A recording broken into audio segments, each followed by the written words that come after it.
નમસ્કાર મિત્રો, આજે આપણે આ વિડીયોમાં આંતરરાષ્ટ્રીય મહિલા દિવસ ક્યારે ઉજવવામાં આવે છે અને આંતરરાષ્ટ્રીય મહિલા દિવસ કેમ ઉજવવામાં આવે છે તેની માહિતી મેળવશું. જો તમે મારી ચેનલ પર નવા હો તો મારી ચેનલને લાઈક, શેર અને સબસ્ક્રાઈબ જરૂરથી કરજો, જેથી આવનાર દરેક નવા વિડીયોની અપડેટ્સ તમને મળતી રહે. યુનો દ્વારા વર્ષભરના કેટલાક દિવસોને વિશિષ્ટ રીતે ઉજવવામાં આવે છે. એ મુજબ 8મી માર્ચે વિશ્વભરમાં આંતરરાષ્ટ્રીય મહિલા દિવસ તરીકે ઉજવવામાં આવે છે. આંતરરાષ્ટ્રીય મહિલા દિન દર વર્ષે 8મી માર્ચના દિવસે સમગ્ર વિશ્વમાં મનાવવામાં આવે છે. આ દિવસ ઉજવવા પાછળનો હેતુ વિશ્વની અડધી જનસંખ્યા એટલે કે નારી ઉત્કર્ષ માટે લોકજાગૃતિ લાવવાનો છે.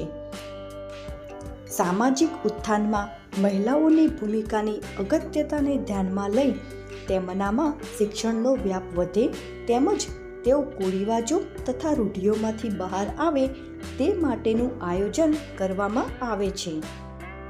પરંતુ હવે સ્ત્રીઓ જાગૃત થઈ છે. ઘણા દેશોમાં સ્ત્રી સંગઠનો સક્રિય બન્યા છે. પોતાના હક માટે સ્ત્રીઓ આગળ આવે છે. બીજા વિશ્વયુદ્ધ પછી ઘણા દેશોમાં પુરુષો વધુ પ્રમાણમાં મૃત્યુ પામતા સ્ત્રીઓને ફરજિયાત ઘરની 4 દિવાલોની બહાર આવવું પડ્યું છે અને તેમાંથી સ્ત્રી જાગૃતિ અભિયાન શરૂ થયું છે. વર્તમાન સમયમાં પણ ત્રીજા વિશ્વના દેશોમાં સ્ત્રી સાક્ષરતાનો દર ઘણો નીચો છે. મનુસ્મૃતિ નામના ગ્રંથમાં કહેવામાં આવ્યું છે કે યત્ર નાર્યસ્તુ પૂજ્યન્તે રમન્તે તત્ર દેવતાઃ, અર્થાત જ્યાં નારીનું સન્માન થાય છે ત્યાં દેવો પ્રસન્ન રહે છે. 1975ના વર્ષની યુનોએ આંતરરાષ્ટ્રીય મહિલા વર્ષ તરીકે ઉજવ્યું હતું.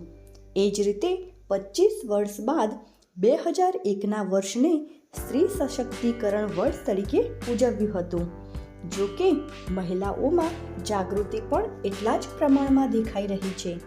આજે વિજ્ઞાન, ટેકનોલોજી સહિત વિવિધ ક્ષેત્રોમાં મહિલાઓ પોતાનું યોગદાન આપી રહી છે.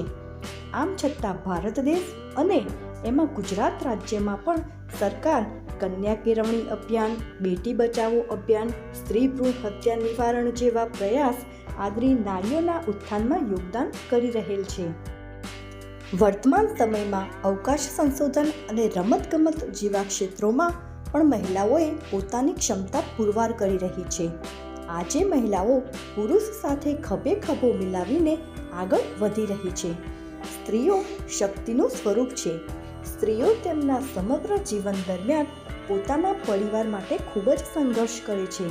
વર્તમાન સમયમાં સ્ત્રીઓના ઉત્થાન માટે લોકો પ્રયત્નશીલ બન્યા છે. કાયદાથી સ્ત્રીઓને હક આપી શકાશે ખરા, પરંતુ તે હક તે ભોગવી શકે એવી માનસિક તૈયારી સ્ત્રી અને પુરુષ બંનેએ કેળવવી પડશે.